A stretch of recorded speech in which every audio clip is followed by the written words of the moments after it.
യൂണിറ്റിലും തെരഞ്ഞെടുക്കപ്പെട്ട ഫെഡറേഷനുകളുടെ യൂണിറ്റ് സന്ദർശിക്കുമെന്നാണ് ഇപ്പോൾ സൂചിപ്പിച്ചത്.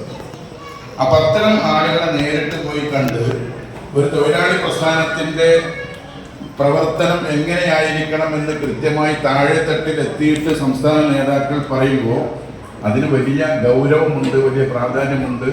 അതിന് നമ്മളൊക്കെ കാണുന്ന ഒരർത്ഥം വലിയ വലുതാണ്.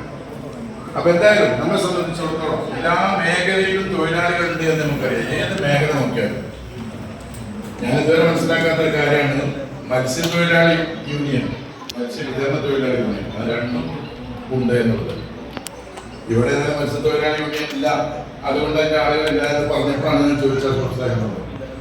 അപ്പൊ പറഞ്ഞ് മത്സ്യത്തൊഴിലാളി യൂണിയൻ മത്സ്യം പിടിക്കാൻ പോകുന്ന ആളുകളാണ്, വിതരണത്തിന്റെ ആളുകൾ നമ്മളിൽ മത്സ്യം കൊണ്ടുവരാണ്. അപ്പൊ അങ്ങനെ നമ്മൾ ഓരോ മേഖലയും ചികഞ്ഞെടുത്ത് നോക്കിയാൽ അത്തരത്തിലുള്ള തൊഴിലാളികൾ കാണാൻ പറ്റും. ആ തൊഴിലാളി മേഖലയിലൊക്കെ കടന്നു ചെന്ന്